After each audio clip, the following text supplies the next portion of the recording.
जिज्ञासु मित्रों, बहुत बहुत अभिनंदन है, स्वागत है आप सभी का दिव्य सृजन में। प्रत्येक दिवस की भांति आज फिर हम यहाँ पर यह लाइव चर्चा का कार्यक्रम शुरू कर रहे हैं। और आज जो लाइव चर्चा का विषय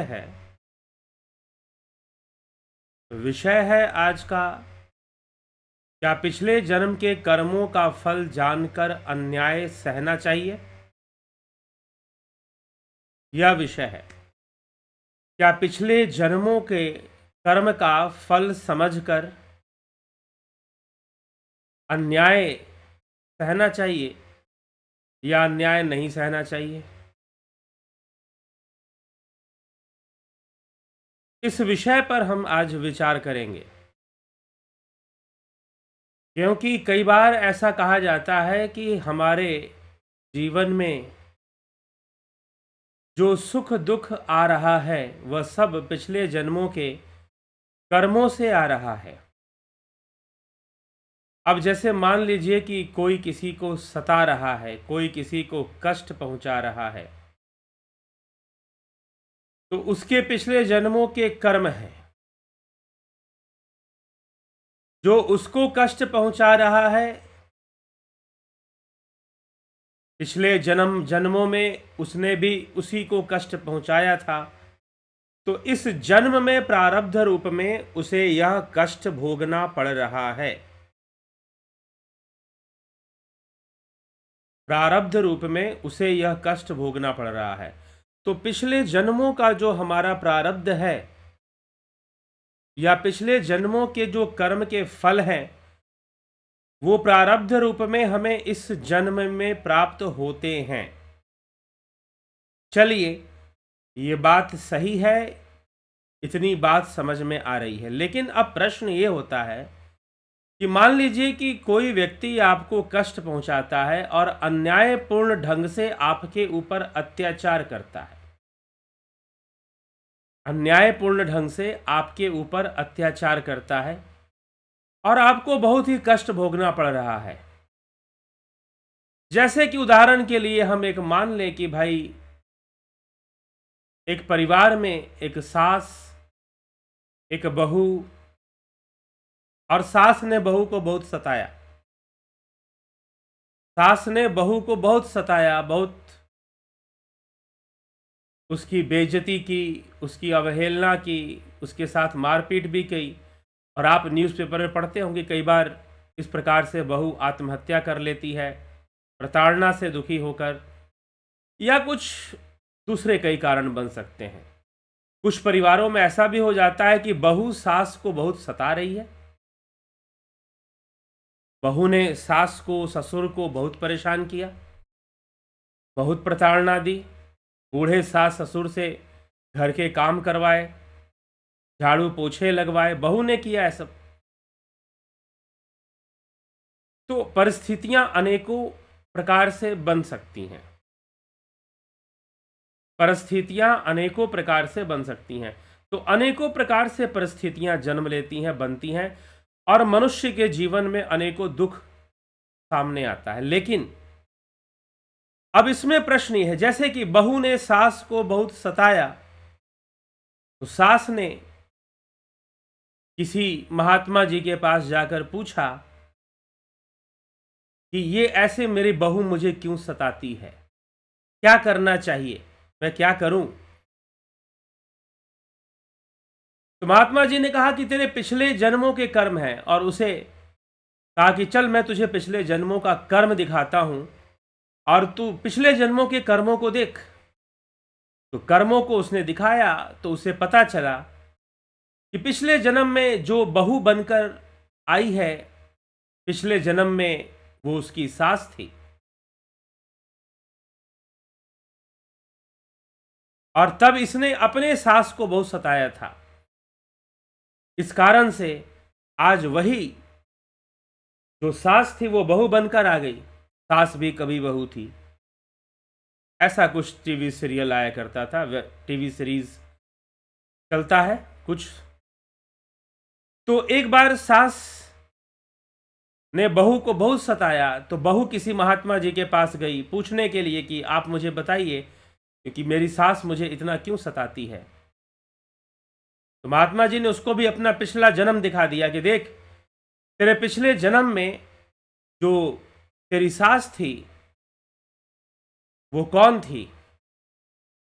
वो तेरी नौकरानी थी और तूने अपनी नौकरानी को बहुत सताया था, तो उसी का बदला लेने वो आई है और तुझे सहना पड़ेगा, झेलना पड़ेगा, तुझे स्वीकार करना पड़ेगा।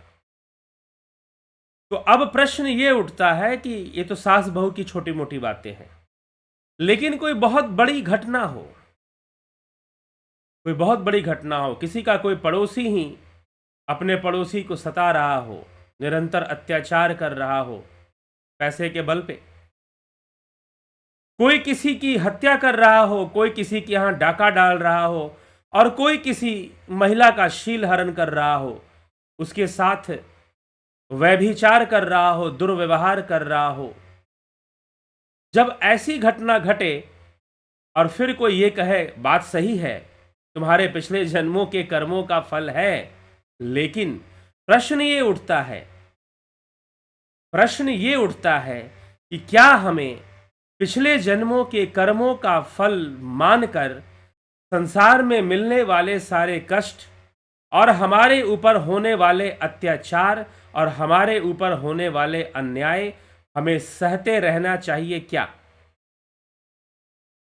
किसी जिज्ञासु का यही प्रश्न है। उन्होंने कोई वीडियो देखा YouTube पर जिसमें बताया गया कि आप अपने पिछले जन्म को जान लो, जैसे पिछले जन्म को जान लोगे तो तुम्हारे जीवन की सारी समस्याएं ही दूर हो जाएंगी। अगर ऐसा होता तो श्रीमद् भगवद गीता में इतना योग उपदेश करने की क्या आवश्यकता थी? श्री कृष्ण भगवान यही कहते, अर्जुन तू अपने पिछले जन्म को जान ले, इसी से सारी समस्या का समाधान हो जाएगा और कुछ करने की आवश्यकता ही नहीं है तुझे। तू बस अपने पिछले जन्म को जान ले, इसी से सब हो जाएगा। तुझे योगी बनने की क्या आवश्यकता? तस्माद योगी भवार्जुन, ये कहने की क्या आवश्यकता? तो विवेक से हमें यह थोड़ा विचार करना है, इसमें भ्रमित नहीं होना है।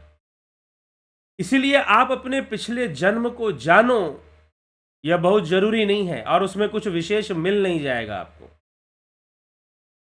कुछ विशेष नहीं मिल जाएगा। यही आहार निद्रा भय मैथुन का जो चक्कर है वही चक्कर मिलेगा, अनेकों योनियों में वही चक्कर मिलेगा और विशेष क्या मिलेगा।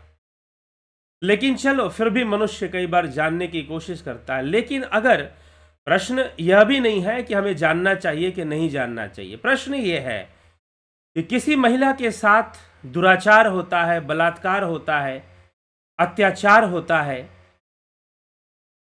चलो मान लिया कि उसके प्रारब्ध का ही फल था, लेकिन प्रश्न ये है कि क्या किसी व्यक्ति को इस बात पर अन्याय सहते रहना चाहिए कि भाई पिछले जन्मों में तो हमने ऐसा कर्म किया था तो उसी का फल हमें मिल रहा है, तो क्या हमें उस अन्याय को, उस अत्याचार को, उस दुर्व्यवहार को हमेशा सहते रहना चाहिए या कुछ करना चाहिए या उस अन्याय को रोकने का प्रयास करना चाहिए?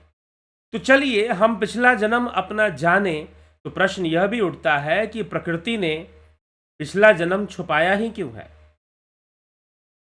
प्रकृति की ऐसी व्यवस्था क्यों है कि हम पिछले जन्म को भूल जाते हैं या हमारे स्मृति में हमारा पिछला जन्म, पूर्व का जो जन्म है, बीता हुआ जो जन्म है, वो हमारी स्मृति में नहीं रहता है। हाँ, उसी के संस्कार हैं, आज भी हम जो कर रहे हैं उन्हीं संस्कारों से कर रहे हैं जो पीछे से चलते हुए आ रहे हैं। लेकिन प्रश्न ये उठता है कि करना क्या चाहिए? क्या प्रारब्ध मानकर हमें किसी अन्याय या किसी अत्याचार को सहते रहना चाहिए? क्या करना चाहिए? प्रश्न यहां पर है। तो प्रश्न इसीलिए कई बार हम कई बातों को, हमको लग रहा होता है कि हमने अपनी बात पूरी कर दी, शायद हमने बहुत एक्यूरेट बात बोल दी और कह दी और बात खत्म। जी नहीं, बहुत सारे प्रश्न दबे होते हैं, बहुत सारे प्रश्न छुपे रहते हैं। जब आप किसी तथ्य को रखते हैं, उन सभी प्रश्नों को अगर स्पर्श नहीं करते हैं तो निश्चय ही आप समाज को भ्रमित कर रहे हैं। भ्रमित कर रहे हैं आप समाज को, अगर आप सभी प्रश्नों पर को स्पर्श ना करें और सभी प्रश्नों का समाधान देने का प्रयास ना करें। तो अब यहां पर एक प्रश्न बन जाता है कि हमें क्या करना चाहिए। हमें किसी अत्याचार को, किसी अन्याय को हमें सहते रहना चाहिए, ये मानकर कि भाई ये तो हमारे पिछले जन्मों के कर्मों का फल ही है।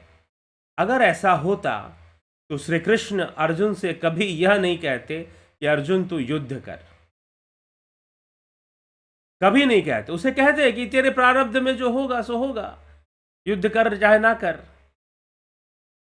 ठीक है, तू युद्ध कर क्योंकि तेरे प्रारब्ध में यही लिखा है। नहीं, कृष्ण ने कहीं पर भी यह उपदेश नहीं दिया। कृष्ण ने कहीं नहीं कहा कि अर्जुन तेरे पिछले जन्मों के कर्म के अनुसार तुझे युद्ध करना लिखा हुआ है इसलिए युद्ध कर, तेरे पिछले जन्मों में इतने वर्षों का वनवास और 1 वर्ष का अज्ञातवास लिखा था तो तुझे ये झेलना पड़ेगा, तू कर। इतना वन वन राजकुमार होने के बाद भी वन वन तपस्वियों की तरह और वनवासियों की तरह तुझे भटकना पड़ा अपनी माता को लेकर और अपनी युवा पत्नी को लेकर, तो यह सब तुम्हारे कर्मों का फल था और तुमको इसे सहना चाहिए क्योंकि तुम्हारे कर्मों का फल है ये। तुम्हें इसे सहते रहना चाहिए, इससे इससे इस समस्या से बाहर निकलने की कोशिश नहीं करनी चाहिए। कोई सास अपनी बहू को सता रही है, बहुत लिमिट से ऊपर जाके सता रही है, इतना सता रही है कि बहू को लग रहा है कि आत्महत्या कर लेना चाहिए। तो बहू को क्या करना चाहिए भाई, उसको कहानी सुना दो कि भाई पिछले जन्म में तू, ये तेरी बहू बनी थी, तूने इसे सताया था, तो इस जन्म में तेरी सास बनकर तुझको सता रही है। क्या यही समाधान होता है? Is this solution? क्या ये सॉल्यूशन है? क्या ये समाधान है? तो ऐसे समाधान दाताओं से अपनी रक्षा कर लीजिए, ऐसे समाधान दाताओं से अपनी रक्षा कीजिए और समाज की भी रक्षा कीजिए जो इस प्रकार का समाधान दे रहे हैं। ठीक है, तो जीवन क्या है? हमारे इस चैनल का महत्व मुख्य रूप से जीवन को समझना ही है। और जिसको जीवन समझ में नहीं आ रहा वो गलती से भी ना सोचे कि उसको परमात्मा समझ में आ जाएगा, उसको ब्रह्म समझ में आ जाएगा और कोई उसको ब्रह्म ज्ञान आकर दे देगा। जिसको यही पता नहीं चल रहा है कि जीव क्या है, जीवन क्या है, जीवन की नैसर्गिक वृत्तियां क्या है, जीव की कैसे उसके साथ हमें आगे बढ़ना है, जीवन को सफलतापूर्वक जीना है, यही बात समझ में नहीं आ रही। वो ब्रह्म ज्ञान के दावे करना व्यर्थ है फिर कि हम ब्रह्म ज्ञान को प्राप्त कर गए, हम ब्रह्म को जान गए, हमने पिछला जन्म देख लिया, वो देख लिया, कोई मतलब नहीं इन सब बातों का। फिर तो ज्ञान का उद्देश्य है जीवन को समझना और जीवन को सरल बनाना। जब हम अपने अस्तित्व को जान लेते हैं कि हमारा वास्तविक अस्तित्व क्या है, हमारा सत्य क्या है, यह शरीर हमारा सत्य नहीं है, यह इंद्रियां हमारा सत्य नहीं है, यह मन बुद्धि चित्त अहंकार हमारा सत्य नहीं है, वो आत्मा ही हमारा सत्य है। तो सत्य का ज्ञान, आत्मा का ज्ञान ही सत्य का ज्ञान है। यह हमारे जीवन को सरल बनाता है। जो भी हमारे जीवन में सहयोगी ज्ञान है उसे हमें धारण करना ही चाहिए। तो प्रश्न है वही कि भाई हम जीवन के ज्ञान को ना जानकर, जीव को ना समझकर, जीवन को ना समझकर, आत्मा को ना समझकर हम किसी और चीजों में पड़ गए। किसी ने हमें बता दिया कि आपका पिछला जन्म तो ऐसा था, तो इस जन्म में आपको ये कष्ट भोगना ही पड़ेगा। तो अब प्रश्न ये उठता है कि कष्ट तो भोगना ही पड़ेगा, लेकिन हम क्या करें? हम उस कष्ट से बाहर निकलने का कोई उपाय हमें ढूंढना चाहिए या नहीं ढूंढना चाहिए? या फिर हमारे ऊपर कोई अत्याचार हो रहा है, अन्याय हो रहा है, तो उस अन्याय से बचने का या उस अन्याय को रोकने का हमें कोई उपाय करना चाहिए या नहीं करना चाहिए? या ये मानकर हाथ पर हाथ रखकर हमें बैठकर सारे कष्ट को ये मानकर झेलना चाहिए कि ये तो हमारे पिछले जन्मों का कर्म है, हमें तो पिछले जन्मों में हमने ऐसे कर्म किए थे, इसलिए हमें ये, हम पर अत्याचार हो रहा है, हमारे ऊपर अन्याय हो रहा है और हमें इस अन्याय को सहना ही हमारा ज़्यादा सही है। फिर तो अंधकार युग से ये एक दूसरा अंधकार युग शुरू हो जाएगा। जब अंधकार युग शुरू हुआ तो लोगों पर बहुत अत्याचार हुआ और लोगों ने अत्याचार ये मानकर सहा कि भाई गॉड की यही इच्छा है, क्योंकि चर्च के पोप ने यही बताया कि गॉड यही चाहता है। जो लोग मारे गए, गॉड की इच्छा थी तभी तो मारे गए। तो फिर कर्म का सिद्धांत कहां टिकता है? और क्या हमें अत्याचार और अन्याय सहते ही रहना चाहिए? यह प्रश्न फिर भी बना रहेगा। तो पिछला जन्म दिखाकर यह मत बोलो कि तुम्हारे जीवन की हर समस्या दूर हो गई। पिछला जन्म देख लो, तुम्हारे लाइफ की हर समस्या ही दूर हो जाएगी। नहीं, समस्या बढ़ गई तो इसलिए आपने अपना पिछला जन्म जाना या नहीं जाना, अगर आपके साथ गलत हो रहा है, आपके साथ अन्याय हो रहा है, तो उस अन्याय के विरुद्ध में प्रयास करना कभी भी गलत नहीं है, बल्कि आपका कई जगहों पर तो आपका कर्तव्य है कि आप उस अन्याय के विरुद्ध में युद्ध करें। हमारे बहुत सारे स्वतंत्रता सेनानी हुए जिन्होंने इस देश को आजाद होते हुए, स्वतंत्र होते हुए नहीं देखा, लेकिन वो लड़े उस परतंत्रता के विरुद्ध में, उस अंग्रेजी सरकार के अत्याचार के विरुद्ध में। वो बैठे ना रहे, वो लड़े, उन्होंने उसके लिए युद्ध किया। उन्हें सफलता नहीं भी मिले, सफलता बाद में मिली। अगर उन्होंने ना किया होता तो ये बाद में भी स्वतंत्रता ना आती, लेकिन उनको फांसी की सजाएं मिल गई।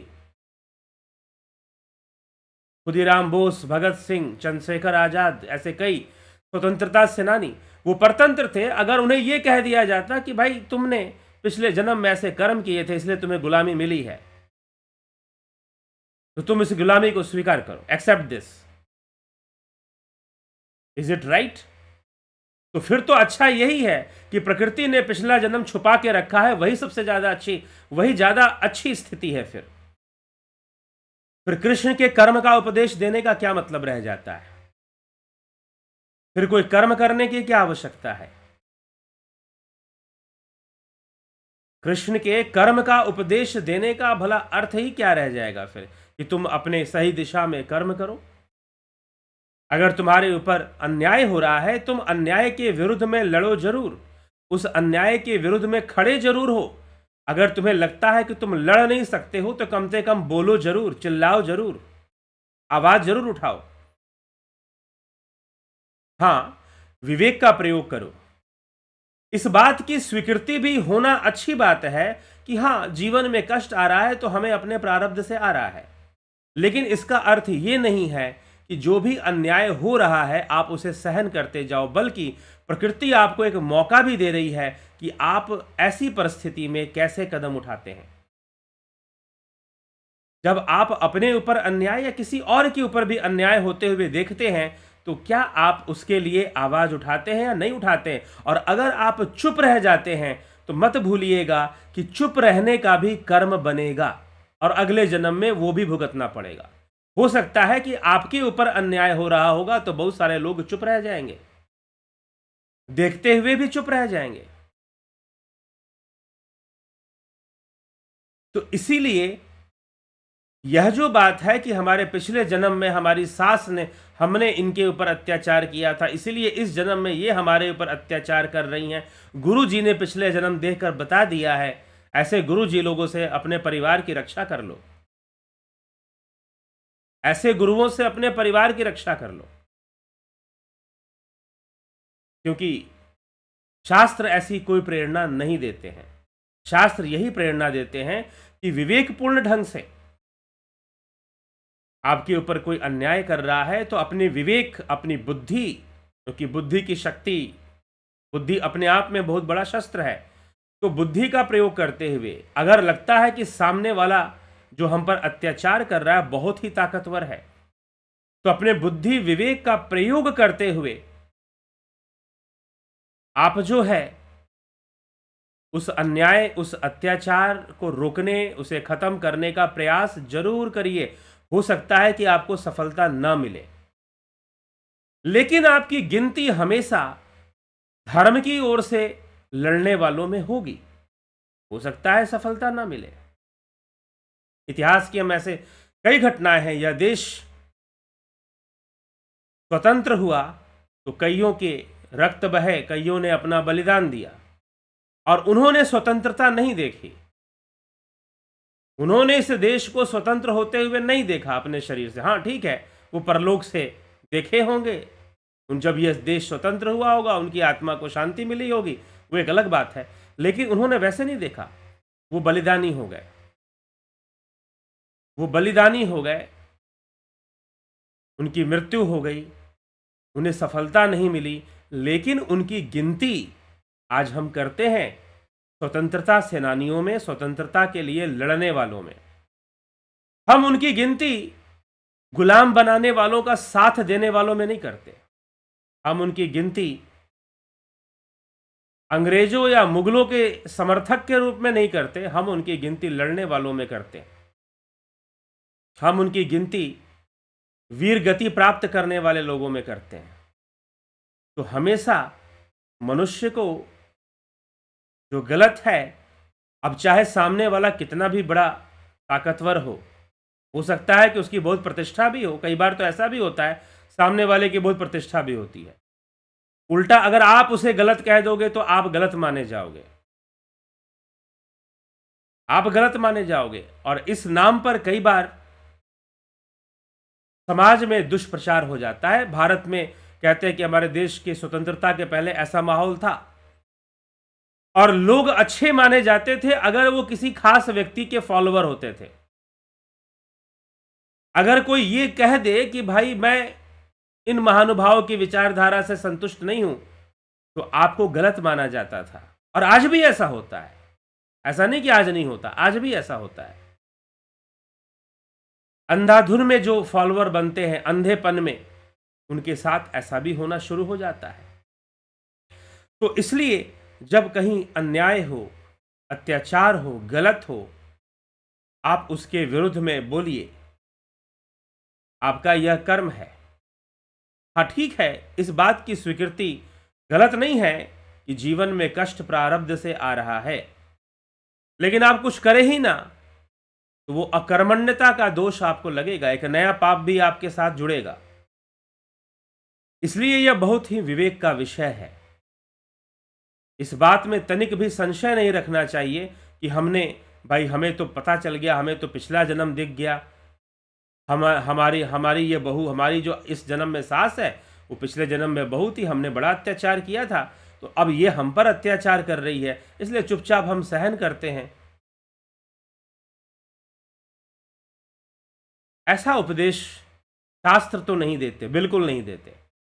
हाँ, शास्त्र सम्मत ढंग से, विवेकपूर्ण ढंग से आपको निर्णय लेना चाहिए, उतावलेपन में नहीं, धैर्यहीन होकर नहीं, अत्याचार से परेशान होकर नहीं, बल्कि विवेकपूर्ण ढंग से, बुद्धिपूर्वक आपको प्रयोग करना चाहिए। धैर्यपूर्वक आपको अपना कदम बढ़ाना चाहिए और उस अन्याय से बचने का प्रयास करना चाहिए और सामने वाले को एहसास दिलाना चाहिए कि भाई तुमसे पाप हो रहा है, तुमसे गलत हो रहा है, तुम अन्यायी बन रहे हो, अत्याचारी बन रहे हो।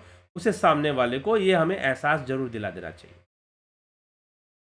तो विवेक से विचार करने का विषय है, धर्म संगत सोचने का विषय है, धर्म संगत सोचने का विषय है। जब आचार्य चनक ने, एक आचार्य चनक थे, उन्होंने धनानंद के विरुद्ध में प्रचार शुरू कर दिया। पूरे मगध में घूम घूम कर, गांव गांव में जाकर राजा के विरुद्ध प्रचार शुरू कर दिया। राजा ने चनक को बंदी बना लिया और उसे मृत्यु दंड दे दिया। इसी प्रकार से चनक के बहुत सारे शिष्य और मित्र राजा के विरुद्ध में खड़े हो गए। उनमें से चनक का पुत्र था चाणक्य, आचार्य विष्णुगुप्त। छोटे से बालक को जो 10-11 वर्ष का होगा, उसे भी बंदी बना लिया गया। लेकिन समय रहते उस बालक ने विचार किया कि अभी मेरे अंदर सामर्थ्य नहीं है कि मैं राजा से लड़ पाऊं, क्योंकि अगर इस राजा की यही सजा है कि इसे राजगद्दी से कैसे भी भगाया जाए, हटाया जाए, तो कहते हैं कि मात्र कुछ वर्ष के उम्र में ही चाणक्य अपने नगर पाटलिपुत्र को छोड़कर तक्षशिला चले जाते हैं। वहां अध्ययन करते हैं, अपने भीतर ज्ञान की शक्ति को प्रकट करते हैं, अपने भीतर अपने तपोबल से नेतृत्व शक्ति को प्रकट करते हैं और पूरे राष्ट्र को एक नेतृत्व प्रदान होता है।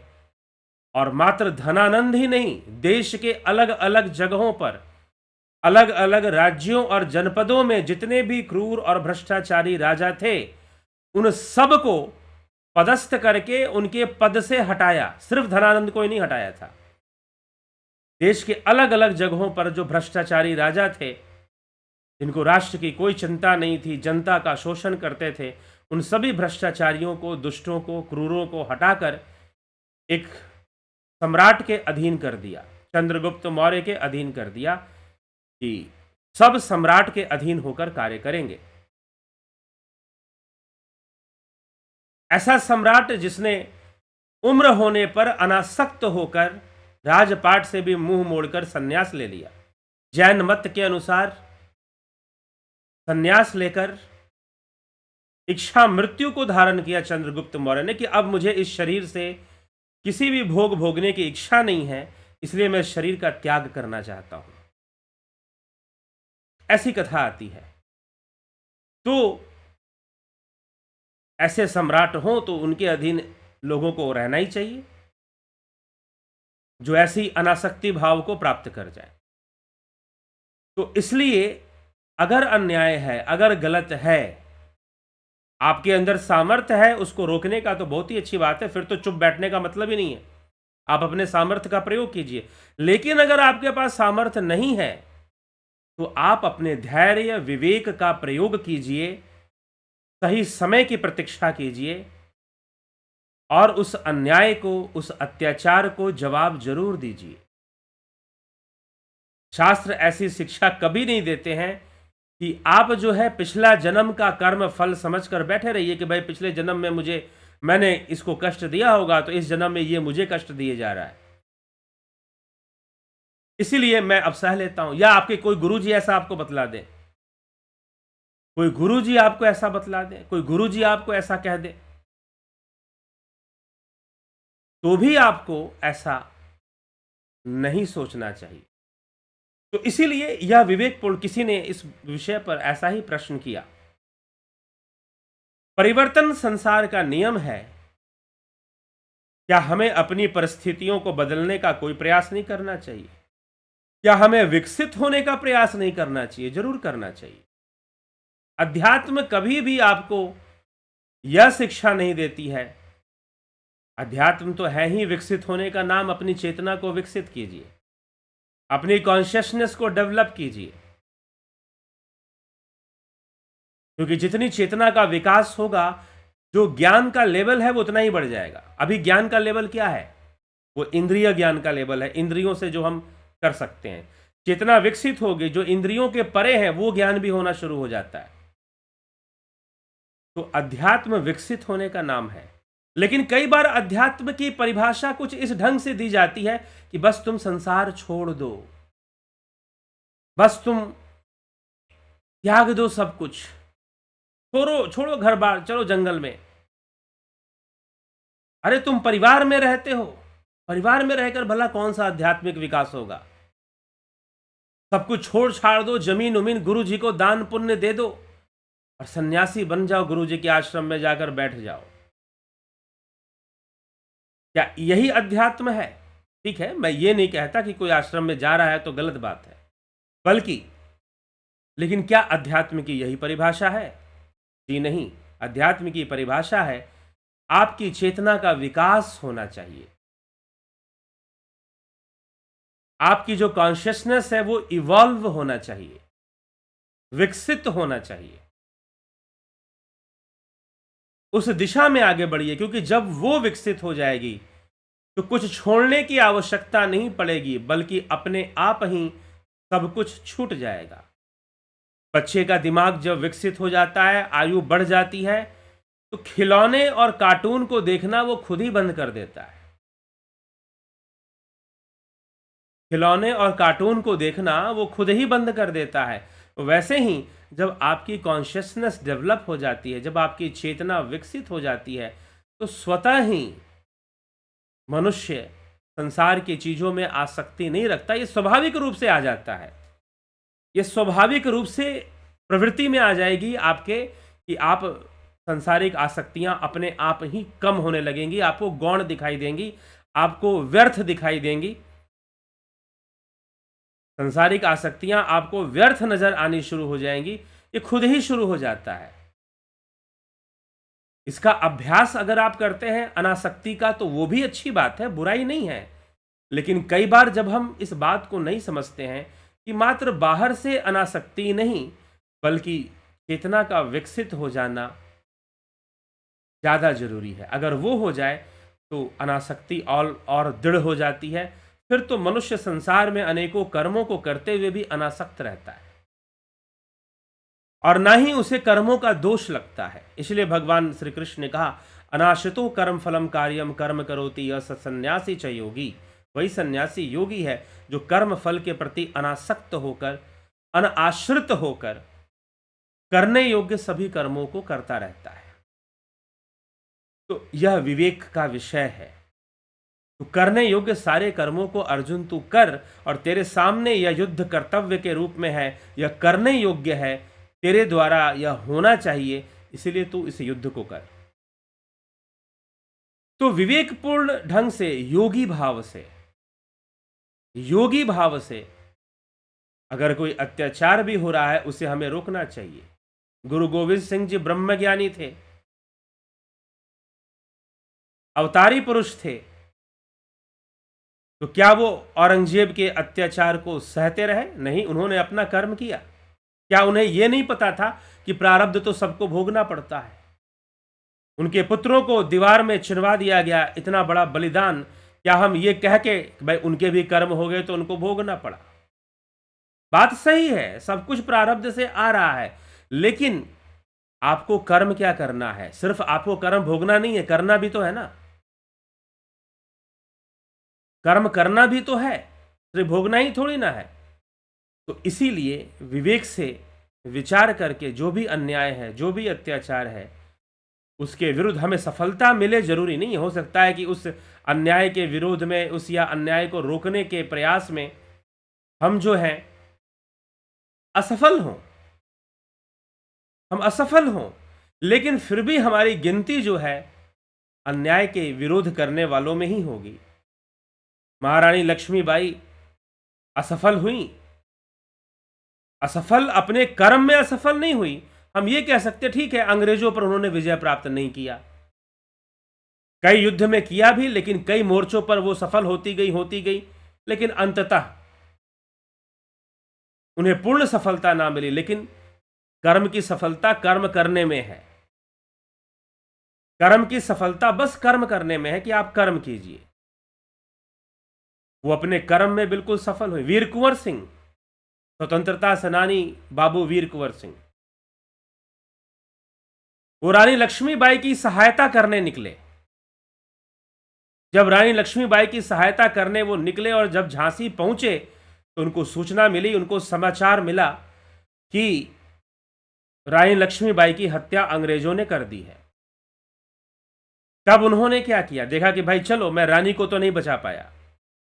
तो बाबू वीर कुंवर सिंह वहां से चलते हैं और झांसी से लेकर फैजाबाद तक अंग्रेजों की जितनी भी सेना थी, जितनी भी चौकियां थी, सबको बर्बाद करते हुए, सबको फतेह करते हुए वो भोजपुर तक पहुंचते हैं, बिहार में पहुंचते हैं। और अंग्रेजों, लेकिन फैजाबाद के नवाब ने, जिसको आज हम अयोध्या कहते हैं, अयोध्या वही फैजाबाद कह दिया गया था, जहां भगवान राम की मंदिर के अंदर प्राण प्रतिष्ठा होने वाली है। तो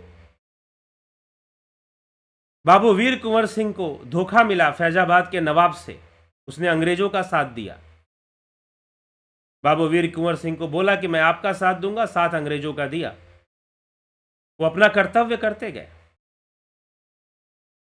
बाद में अंग्रेजों ने घेर कर गंगा नदी में, जब वो नाव से नदी पार कर रहे थे, अंग्रेजों ने घेर कर तोप तोप के गोले से उनके नाव को उड़ा दिया। बहुत भारी सेना थी, लेकिन क्या कुंवर सिंह रुक गए?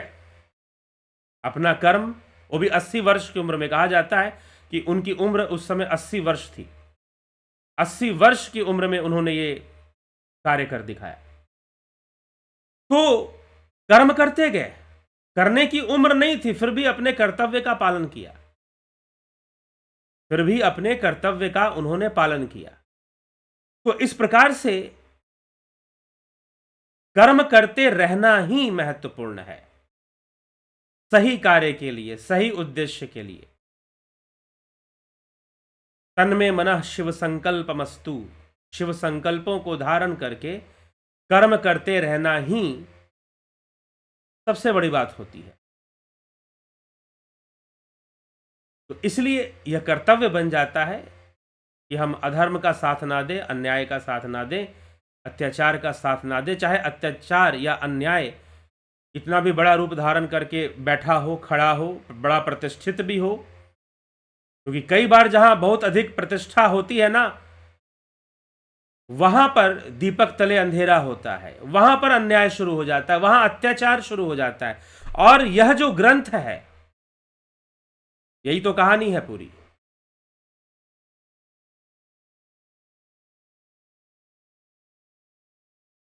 यही पूरी कहानी है, अग्निमय बुद्ध। क्या है ये?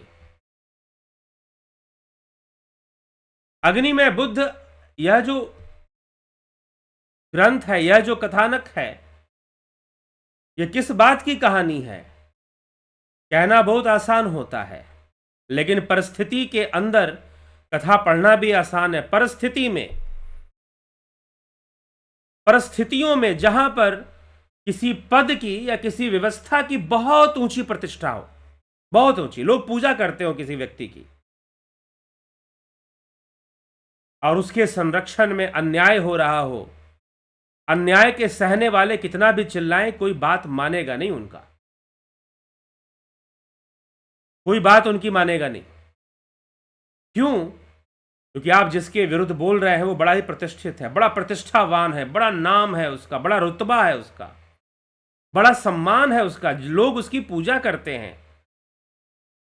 चाहे कितनी भी पूजा करते हों, अगर उसके संरक्षण में अन्याय हो रहा है तो आपको उसके अन्याय के विरुद्ध आवाज उठानी चाहिए। बड़ा कठिन होता है, कठिन होता है। और यह अग्निमय बुद्ध, यही कहानी है, यही कहानी है। अग्निमय बुद्ध की यही कथा है कि धर्म के आड़ में अधर्म हो रहा हो तो लोगों को वह अधर्म भी धर्म रूप दिखाई देता है। यहां समस्या होती है। धर्म के आड़ में अगर अधर्म हो रहा हो तो लोगों को वह अधर्म भी धर्म के समान ही नजर आता है। और ऐसा बात नहीं कि ये तब, आज से लगभग 1400 वर्ष पुरानी ये कथा है जो अग्निमय बुद्ध में है। कैसे एक बौद्ध भिक्षु को मारने का प्रयास किया गया, और किसने प्रयास किया? जो स्वयं बौद्ध थे, अपने ही बौद्ध विहार में उसके ही बौद्धाचार्य ने उस बौद्ध भिक्षु की हत्या का प्रयास किया। अनेकों षड्यंत्र किए गए, अनेकों तर्क वितर्क चले, अनेकों शास्त्रार्थ हुए, अनेकों चिंतन मनन हुआ कर्मकांड के ऊपर। वैदिक कर्मकांड सही है, गलत है, पहले है क्या वैदिक कर्मकांड? कौन कितना व्यवहारिक है? शून्यवाद व्यवहारिक है या कर्मकांड व्यवहारिक है? विज्ञानवाद व्यवहारिक है या कर्म व्यवहारिक है? इन सभी बातों पर गहन चर्चा, और साथ में एक षड्यंत्र की कथा, धर्म के आड़ में होने वाले अधर्म की कहानी है अग्निमय बुद्ध। और ऐसा नहीं कि यह तब हो रहा था, आज भी होता है, आज भी होता है। जहां बहुत भीड़ है, जहां बहुत लोग धर्म के नाम पर पहुंच रहे हैं, वहां पर भी बहुत कुछ होता रहता है। ठीक है? और लोगों की हालत सियार की तरह होती है। हुआ हुआ करेंगे, यथार्थ को जानने की कोशिश नहीं करेंगे। इसीलिए मनुष्य को जब अपने कर्म पे विश्वास हो, और कर्म पे विश्वास तभी आएगा जब वो निष्काम कर्म करेगा, इस बात की चिंता ही ना करे कि मुझे कर्म का फल क्या मिलेगा, बल्कि यह करना उचित है, इस समय यही करना उचित है, इस समय यही होना सही है, तो मुझे यह करना है। तो अपने कर्म पे विश्वास करके आगे बढ़ जाना चाहिए, ना कि दुनिया आपको भक्त कहती रहे, दुनिया कहती रहे भाई इससे बड़ा कोई गुरु भक्त नहीं है, इस लोभ में, इस लालच में चार लोगों का सम्मान प्राप्त कर लोग इतना ज्यादा, मैं देखता हूं कई बार, ये मैंने अपनी आंखों से, मेरा अनुभव है, लोग कहते हैं कि वो कामी है। मेरा अनुभव है, कई धार्मिक संस्थाओं में मैं घूमा गया, कई कुछ जगहों बचपन से, कुछ जगहों पर लंबा समय बिताया। अरे आप छोड़ दीजिए कि कोई व्यक्ति स्त्री के पीछे कामी है, कोई व्यक्ति धन के पीछे भाग रहा है, लोग कहते हैं ना कि लोग अपने मान सम्मान के लिए कुत्ता भी बन जाए, अपनी वाहवाही करवाने के लिए, अपना नाम अनाउंसमेंट करवाने के लिए, अपना कि भाई मेरा वो होना चाहिए। तो अहंकार की पूर्ति, इसलिए कबीर साहब ने ऐसे नहीं कहा माया तजे तो क्या तजे, मान तजा नहीं जाए। मान भय मुनिवर गले, बड़े बड़े साधुओं को, ठीक है, माया छोड़ दी उन्होंने, शादी ब्याह नहीं किया, सन्यास ले लिया, लेकिन जब मान पे लगता है ना तो अंदर तक वो भी हिल जाते हैं। बड़े बड़े मठाधीश, बड़े बड़े साधुओं की स्थिति हो जाती है। इसलिए कबीर साहिब कहते हैं माया तजे तो क्या तजे, मान तजा नहीं जाए। और अहंकार ही तो जन्म देता है सारी माया को। सांख्य सूत्र क्या कहता है, अहंकार ही तो सारी माया पैदा करता है। लो भैया फिर जाओ, नारद जी ना बच पाए इससे, नारद जी को लग गया कि उन्होंने कामदेव पर विजय प्राप्त कर लिया, अब उनके अंदर कामना कभी उत्पन्न ही नहीं होगी। काम पर विजय प्राप्त किया, अहंकार पे तो नहीं किया ना। तो अहंकार फिर से सारी चीजें प्रकट कर देगा, सारी चीजें लाके खड़ा कर देगा फिर से। तो इसलिए मनुष्य कई बार, इसलिए देखिए भक्ति मार्ग में, भक्ति मार्ग कहिए, योग मार्ग कहिए, सबसे बड़ी वासना यही है कि लोग आपको अच्छा समझे, लोग आपकी प्रशंसा करें कि भाई देखो ये तो बड़े अच्छे सज्जन व्यक्ति हैं, भगत आदमी हैं। और समूह में होता क्या है कि लोग एक दूसरे का सम्मान कर रहे होते हैं, तो सबको ही अच्छा लग रहा होता है, ठीक है, बहुत अच्छी बात है, एक दूसरे का सम्मान करना ही चाहिए, लेकिन यह एक वासना है। इसलिए हनुमान जी जब उड़े सुंदरकांड में, तो उनके सामने जो सबसे पहली बाधा आई वो यही बाधा आई, मैनाक पर्वत आए और उन्होंने सम्मान दिया, कहा कि आप तो रामदूत हैं, मुझे सेवा का अवसर दीजिए, आप तो योगी पुरुष हैं, मुझे सेवा। अरे भाई हम योगी पुरुष हैं, तुमसे सेवा करवाने के लिए नहीं है, तुमको सेवा करना है कर लेना, मुझे अपना काम करके आने दो, पहले जाता हूं सीता जी का पता लगाता हूं, फिर तुम्हारा आतिथ्य स्वीकार करूंगा, अभी नहीं करूंगा। हनुमान जी विवेकी थे, लोग सम्मान देंगे, लोग मान देंगे, लोग पैर छुएंगे, लोग गुरु जी कहेंगे, लोग इस भावना से मुक्त थे हनुमान जी। और सत्य पूछिए तो योग मार्ग पे चलने का मजा भी नहीं आता जब 50 भीड़ लेकर आप चलते हो। हाँ, लोक कल्याण के लिए कर्म जरूर करना चाहिए, इसमें कोई दो राय नहीं है। लोग सम्मान दे, उनकी भावनाओं को रखने के लिए सम्मान ग्रहण भी करें, लेकिन बस ग्रहण बाहर बाहर ही करें।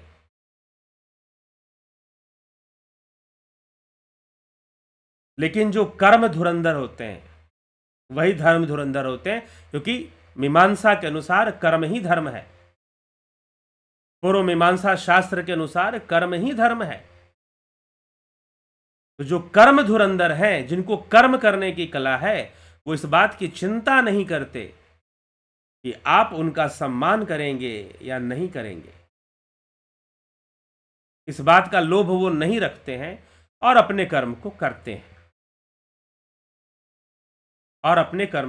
हैं, तो वो कर्म में अपना आगे बढ़ते हैं, तो जरूर ही कुछ वो विशेष कर जाते हैं या विशेष कर पाते हैं। तो यह सब सूक्ष्म विषय है, निश्चय ही सूक्ष्म विषय है। अंदर से बातें समझ में आएंगी, लेकिन व्यवहारिक जगत में लागू करते हुए हमें थोड़ा सा लगेगा कि भाई इस बात को कैसे लागू किया जाए जीवन में या कैसे समझा जाए। लेकिन अध्यात्म बड़ा ही, इसीलिए इसे छुरस्य धारा, छुरी के धार के समान क्यों कहा गया। ऐसा नहीं कि चलोगे तो पैर कट जाएगा और खून निकलेगा, नहीं, बड़ा बड़ी बारीकियां होती हैं।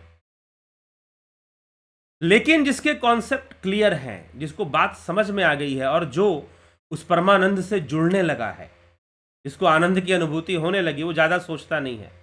ठीक है भाई, तुमको जो समझना है समझते रहो, ठीक है। तो हमें यह बात समझनी चाहिए, और कर्मों की कला इसी को कहते हैं कि हमने कर्म कैसे किए। हो सकता है कि किसी जगह पर युद्ध करना ही सही हो जाए, तो इसलिए परिस्थितियां हैं। कोई व्यक्ति स्वार्थी होकर भी इस बात को कह सकता है कि भाई हम तो ऐसा ही करेंगे, हमें यही सही लग रहा है, वो एक अलग बात है। हर एक व्यक्ति की अपनी अपनी जिम्मेदारी है, दूसरों की देखा देखी नहीं, अपनी अपनी जिम्मेदारी कि हम अपने परिस्थितियों में सही कर्म करने का निर्णय कैसे लेंगे। अन्याय हो रहा है तो अन्याय को रोकने का हम निर्णय, उसको सहन करना है या उसे रोकना है, या धैर्य रखना है, या सही समय की प्रतीक्षा करनी है, क्या करना है, यह विवेक का विषय है प्रत्येक व्यक्ति का। लेकिन ऐसी शिक्षा गलत है कि पिछले जन्मों में आपने उसको कष्ट पहुंचाया था तो वो आपको कष्ट अरे भाई, किसी महिला, किसी नारी का शील हरण हो जाए, उसके साथ दुराचार हो जाए, अपहरण हो जाए, बलात्कार हो जाए, ऐसी कोई घटना, ऐसा कोई अत्याचार, तो आप क्या कहोगे कि भाई तुमने पिछले जन्म में उसके साथ किया था तो उसने तुम्हारे साथ कर दिया, हिसाब बराबर। यही होता है क्या? मैं कहूंगा ऐसे गुरुजी लोगों से अपनी रक्षा करिए और समाज की भी रक्षा कीजिए। ऐसा ज्ञान देने वालों से खुद भी बचिए और दूसरों को भी बचाइए, क्योंकि मेरे सामने कुछ ऐसे घटना आई है, किसी महानुभाव ने मुझे ऐसा कहा कि ऐसी ऐसी बात, एक महानुभाव है, बड़े प्रसिद्ध हैं, तो वो ऐसी ऐसी शिक्षा भी देते हैं। कुछ गुरुजी लोग ये भी शिक्षा देते हैं कि तुमसे अगर कोई भिखारी या कोई ऐसा अरे भीख मांगे तो भिक्षा मत दो। क्यों? अगर भिक्षा दोगे तो आप उसके प्रारब्ध में हस्तक्षेप कर रहे हो। क्या इतनी शक्ति है कि हम किसी के प्रारब्ध में हस्तक्षेप कर लें? ये तो सनातन धर्म के विरुद्ध है। सनातन धर्म में तो प्रत्येक पर्व में, त्योहार में, पूर्णिमा में, मकर संक्रांति में दान का विधान है। आप हवन यज्ञ करेंगे घर के भीतर, उसके बाद दान करना अनिवार्य है। यहां तक कि मनुष्यों को ही नहीं, पशु पक्षियों का दान भी होता है, पेड़ पौधों का भी दान होता है, देवताओं का भी दान होता है। अग्नि के माध्यम से हम देवताओं का दान करते हैं, हवन के माध्यम से।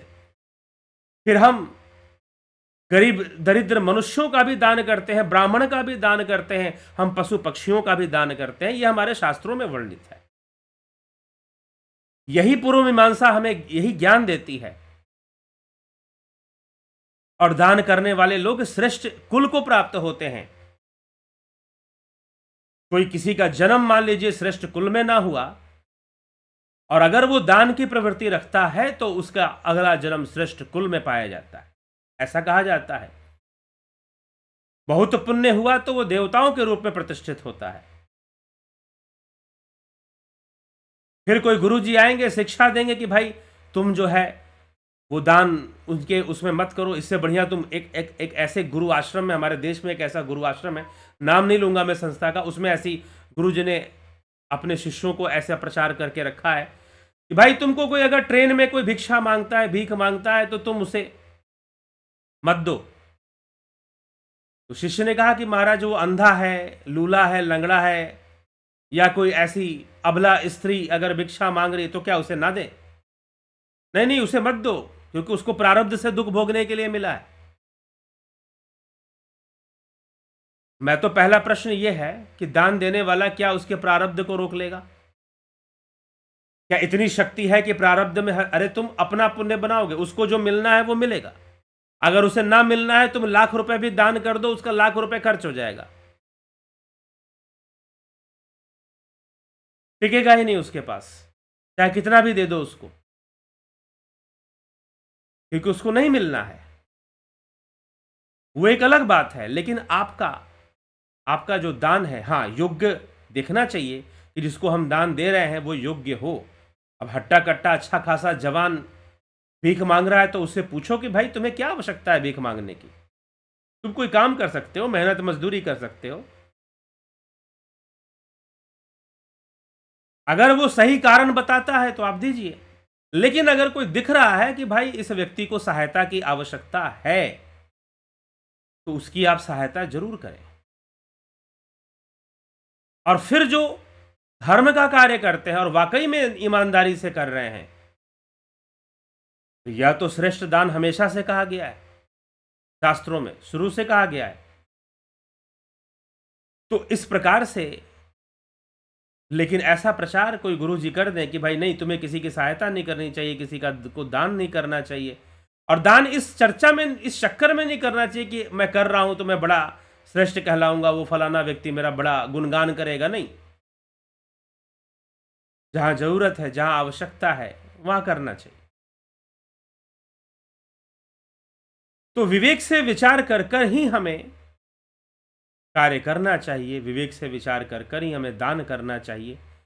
इसीलिए भगवान कृष्ण ने कहा है कि अयोग्य को ध्यान देने से उसका पुण्य हम नहीं बढ़ता है, योग्य को ध्यान देना ही सात्विक दान है। तो लेकिन कई प्रकार के अनर्गल बातें सुनने को मिलती हैं, तो फिर कहा मन करता है कि उन विषयों पर बोला जाए, उन विषयों पर जरूर कुछ कहा जाए।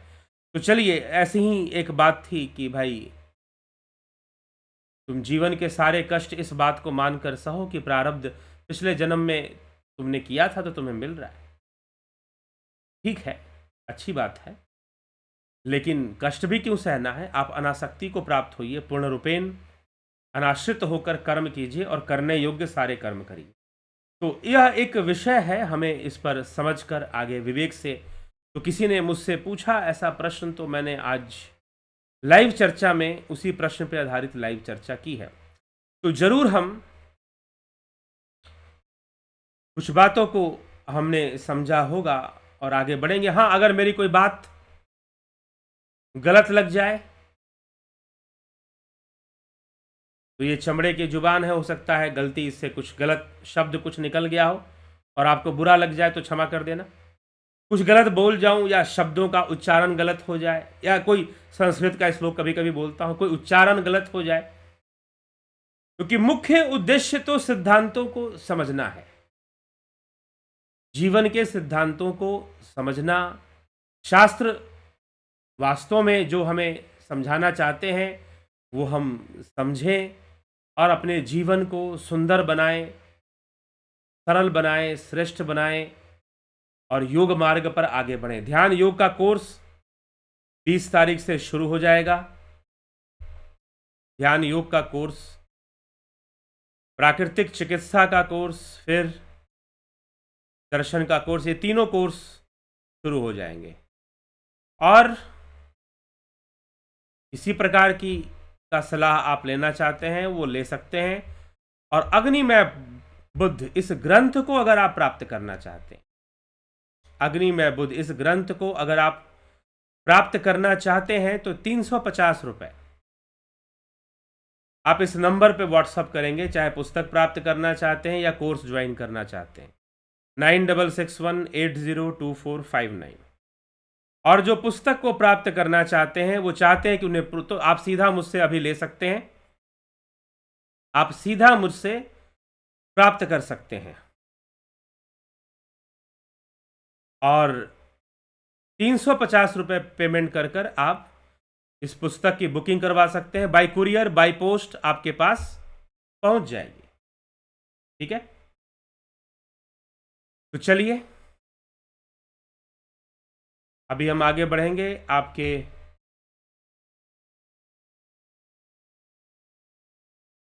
कमेंट्स को, जिन लोगों ने कमेंट्स यहाँ पर किया है उनको भी थोड़ा देखेंगे।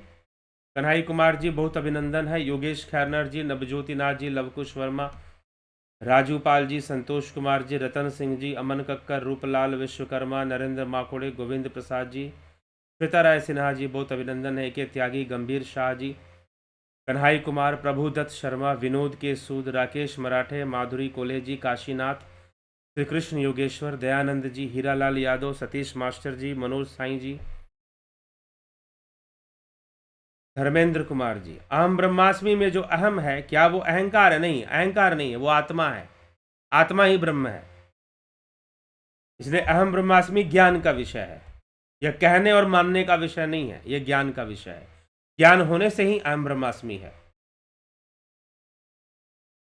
पहले तो यह जानना है कि ब्रह्म क्या है। ब्रह्म कोई सुपरमैन नहीं है।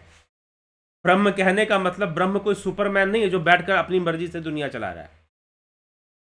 ब्रह्म होने के बाद भी ये दुनिया प्रकृति के सिद्धांतों से ही चलती है, ये शास्त्र कहते हैं। ये स्वयं भगवान कृष्ण गीता में कहते हैं। पंचम अध्याय में साफ साफ श्री कृष्ण कह देते हैं कि किसी के कर्म, कर्म फल और कर्ता, इन तीनों में मेरा कोई संयोग नहीं होता। ठीक है। तो पहले तो जो कहते हैं ना कि अहम ब्रह्मास्मि कहना अहंकार है, पहले तो वो उनका ब्रह्म का कॉन्सेप्ट बिगड़ा हुआ है। वो नहीं जानते कि ब्रह्म तत्व क्या है। ब्रह्म एक तत्व है, ना कि व्यक्तित्व है। तो ब्रह्म तत्व क्या है वो नहीं जानते। ना जानने के कारण उनको लगता है कि अहम ब्रह्मास्मि कहना अहंकार है। जिस समय आप ब्रह्म के बारे में जान जाएंगे और निधिध्यासन आदि से, चिंतन मनन से, ध्यान योग से जब अपनी चेतना को विकसित कर लेंगे तो अपने आप आपको इसका ज्ञान हो जाएगा। और अहम ब्रह्मास्मि कहना कोई अहंकार नहीं है। ठीक। अहंकार वो लोग समझते हैं जिनको ब्रह्म ही नहीं पता कि ब्रह्म किसे कहते हैं। उनको लगता है ब्रह्म मतलब कोई सुपरमैन, कोई ऊपर वाला, कोई बैठा हुआ है दुनिया चला रहा है इशारे पर, उसके नम तो हम अपने आप को वो दुनिया चलाने वाला बना दिया हमने।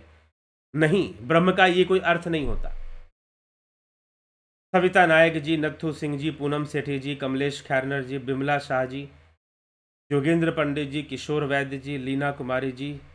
अध्यात्म मीन्स यश, चेतना का विकास गृहस्थाश्रम में है जी। विष्णु चंद्र मौर्य जी, किशोर वैद्य जी, आशा रानी जी, ओम तत्सत। कृष्ण योगेश्वर, 80 वर्ष की हड्डी में जागा जोश पुराना था, सब कहते हैं कुंवर सिंह भी बड़ा वीर मर्दाना था। जय हो। हाँ, इसीलिए कविता लिखी गई है, 80 वर्षों की हड्डी में जागा जोश पुराना था, सब कहते हैं कुंवर सिंह भी बड़ा वीर मर्दाना था। लवकुश वर्मा जी, प्रीमियम वीडियो में कमेंट कैसे करें? कौन सा प्रीमियम वीडियो? कौन सा? कमेंट कर तो रहे हैं आप, कमेंट कर रहे हैं, हम पढ़ रहे हैं आपका कमेंट। दिनेश भाई डाबी जी, बहुत बहुत अभिनंदन है आपका। तो आप सभी का बहुत बहुत अभिनंदन है।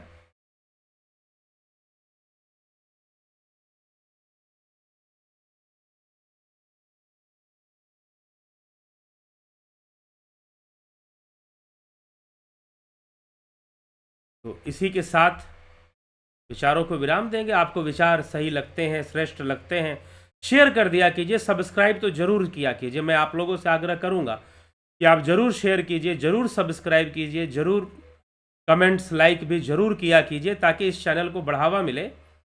और अगर आपको लगता है कि हाँ भाई, ये जो बातें यहाँ पर धर्म के विषय में, अध्यात्म के विषय में जिस ढंग से बताई जा रही हैं, यह श्रेष्ठ है, उचित है, तो जरूर इससे आप जरूर तनिक भी पीछे ना रहें। धर्म का सही स्वरूप और अध्यात्म का सही स्वरूप सब तक पहुंचे, हर व्यक्ति समझे, हर व्यक्ति जाने। तो इसमें कोई कंजूसी नहीं करनी है। और जरूर हमें शेयर, कमेंट, लाइक, सब्सक्राइब। मैं कम बोलता हूं ये सब बातें, तो ज़्यादातर यूट्यूब चैनल सुनते होंगे, तो जैसे वीडियो शुरू होगा तो भाई लाइक करो, सब्सक्राइब करो, लोग पहले ही बोल देते हैं। इतना प्रोफेशनल हैबिट मुझे नहीं है बोलने का, तो इसलिए। लेकिन मैं आपसे कहना चाहूँगा आज कि आप जरूर सब्सक्राइब, शेयर ज़्यादा से ज़्यादा करने का प्रयास करिए। प्रयास क्या, इसमें कोई बहुत मेहनत का तो काम है नहीं, अवश्य ही किया करिए। चलिए, इसी के साथ विचारों को विराम देते हैं। कल फिर मिलते हैं 9 PM लाइव चर्चा में। बहुत बहुत आभार आप सभी का। ओम तत्सत।